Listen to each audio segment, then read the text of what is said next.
Assalomu alaykum, kanalimizning ashaddiy tomoshabinlari va bizni muntazam ravishda kuzatib boruvchi aziz obunachilar. Bugun sizlar bilan yana bir navbatdagi ajoyib bo'lgan uy loyihasi bilan tanishib chiqamiz. Bu loyihamiz 2 qavatli bo'lib, 7 xonadan iborat 2 ro'zg'orli oilalarga mo'ljallangan ixcham, kam xarajatli loyihalardan biridir. Loyihadagi uyimizni tashqi razmerlarga keladigan bo'lsak, har to'rala tarafi 10 metrdan hisob olingan. Shu loyihamizni egallab turgan yer maydoni 100 metr kvadrat. Sotig'iga oladigan bo'lsak, 1 sotiqga mo'ljallangan. Asosan bu loyihamiz hovlini o'rtasiga qurishlik uchun mo'ljallangan. Agar xohlasangiz o'ng yoki chap tarafda, agar sizni yetarlicha joyingiz bo'ladigan bo'lsa, buni ko'cha tarafdan darvozaxonali qilib qursangiz ham bo'laveradi. Mana bu ko'rib turgan tarafimiz bizda ko'cha tarafga qarab qoladi. Bu tarafimiz esa ichkari hovli qismiga aylanadi. Endi loyihadagi uyimizni fundament razmerlariga to'xtalib o'tadigan bo'lsak, loyihadagi uyimizni fundamentlarini umumiy ko'rinishi mana shunday holatda,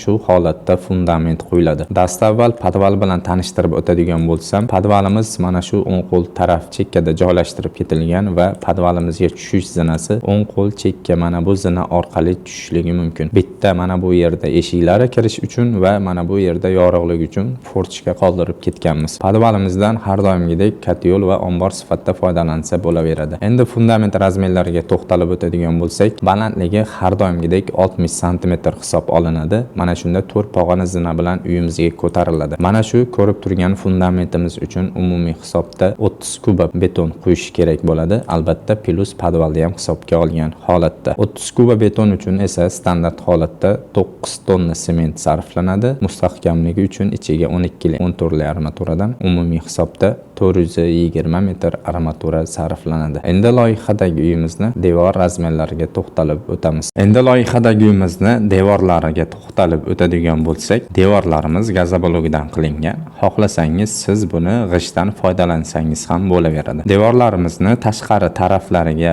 bir butun gazoblok, ichkari ayrim yuk ko'tarmaydigan parda devorlarimiz, peregorodkalarimizga yarimta gazoblok sarflangan. Devorimiz razmerlariga to'xtaladigan bo'lsak, bizda har bir qavat balandligi 320 hisob olingan. Mana shunda loyihadagi uyimizga umumiy hisobda 4500 ta gazoblok sarflanadi. Endi loyihadagi uyimizni xonalar joylashuvini ko'rib chiqamiz. Loyihadagi uyimizni xonalar joylashuvini mana shu kamera orqali yurib tanishtirib o'tamiz. Dastavval tashqari fasad qismidan boshlaydigan bo'lsak, fasad qismi ham juda bir chiroyli holatda, sodda va shinamgina ishlangan. Mana bu o'ng qo'l tarafdan podval qismiga tushiriladigan bo'lsa, o'rtada qoldirilgan bu zinalar orqali asosiy uyga kirish mumkin. Bu eshikdan kirganimizda bizni kichkinagina tambur qismi kutib oladi. Bu tambur qismi qishda maksimalniy sovuqni ushlab qoladi va mana bu kichkinagina oraliqchasiga shkaf qo'yilganda kiyim va poyabzallarini yechib, uy egalari yoki da mehmonlar yengil holatda xonaga kirishligi mumkin. Tambur qismida asosiy 2 ta eshigimiz bor. Asosiy uylarimizga kirish eshigi mana bu tamburni to'g'risida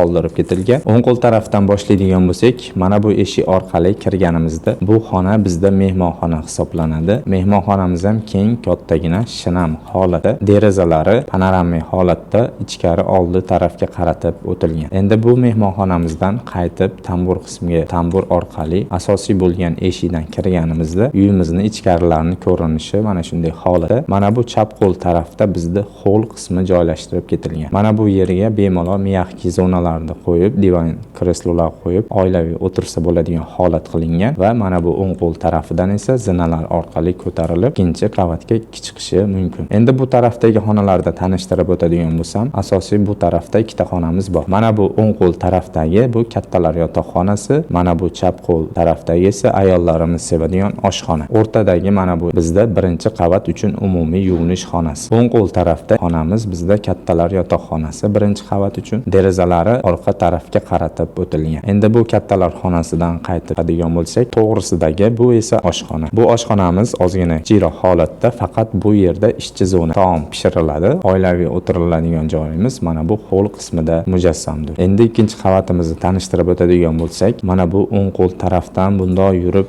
ikkinchi qavatga ko'tarilganimizda, ikkinchi qavatimizning xonalar joylashuvi shunday holatda. Buni ham o'ng qo'l tarafidan boshlaydigan bo'lsak, zinalar orqali ko'tarilib chiqqanimizda o'ng qo'l tarafda bizda yana bitta umumiy xonamiz. Agar xohlasangiz buni yotoqxona sifatida albatta foydalansangiz ham bo'laveradi. Bu xonamiz ham keng, kattagina, shinam holatda. Bu xona orqali yana bir plus tarafi balkon qismiga chiqishligi mumkin. Mana bu yer bizda balkon qismi hisoblanadi. Endi bu xonadan qaytib chiqadigan bo'lsak, koridor qismiga qaytamiz. Koridorga qaytganimizda to'g'riga yuriladigan bo'lsa, bu eshik orqali kirilganda bu bizda ikkinchi qavat uchun kattalar yotoqxonasi. O'ziga tegishli mana bu yerda shaxsiy yuvinish xonalari qoldirib ketilgan. Bu bizda kattalar yotoqxonasi, derazalari ham panoramik holatda. Bu xonadan ham qaytib chiqadigan bo'lsak, bu xonamizni yonidagi, ya'ni orqasidagi mana bu xona bizda o'g'il bolalar yotoqxonasi, bolalar yotoqxonasi hisoblanadi. Derazalari orqa hovli tarafga qaratib o'tilgan. Mana bu yerda qoldirib ketilgan bu joyimizga shkaf, dars stullarini qo'ysa, uyimiz bitgandan keyin agar shkaf qo'yiladigan bo'lsa, devor bilan tekis holatda xalaqit qilmaydigan holatda bo'ladi. Ortiqcha yerni egallamaydi. Mana bu to'g'risidagi yana bir qizlar yotoqxonasi. Bu xonamiz ham narigi xona bilan bir xil holatda bunaqangi kichkinagina joy qoldirganmiz. Endi bu xonamizdan qaytib chiqadigan bo'lsak, endi mana bu xonani tanishtirib o'tadigan bo'lsak, bu bizda ikkinchi qavat uchun umumiy hojatxona hisoblanadi. Maksimalli ishlangan, kichkina bo'lsa-da hojatxona uchun foydalansa bo'laveradi. Endi birinchi qavatimizga yana shu zinalar orqali sekin-asta tushadigan bo'lsak, birinchi qavatimizda 3 ta xona va ikkinchi qavatimizda 4 ta xona. Umumiy bizda 7 ta xonadan iborat bo'lgan uy loyihamizning obzori bugun mana shundan iborat edi. Xonalar joylashuvi ham juda bir maksimalniy holatda zo'r, chiroyli ishlangan. Mana azizlar, imkon qadar sodda va tushunarli tushuntirishga harakat qildim. Siz va yaqinlaringizga shunaqangi professional arxitektura va dizayn xizmatlari kerak bo'ladigan bo'lsa, albatta pastdagi nomerlarga aloqaga chiqishingiz mumkin. Va yana shuni eslatib o'tamizki, bizni Telegram kanalimizga o'tib obuna bo'lib qo'ysangiz, YouTube kanaliga joylashtirilmagan ko'plab loyihalarimiz va foydali maslahatlarimiz Telegram kanalimizga joylashtirib boriladi. Ketgan vaqtingizga albatta rozi bo'lib qo'yasiz. Yoqqan bo'lsa bitta like bosib qo'yasiz, yoqmagan bo'lsa bezlike. Rahmat hammaga.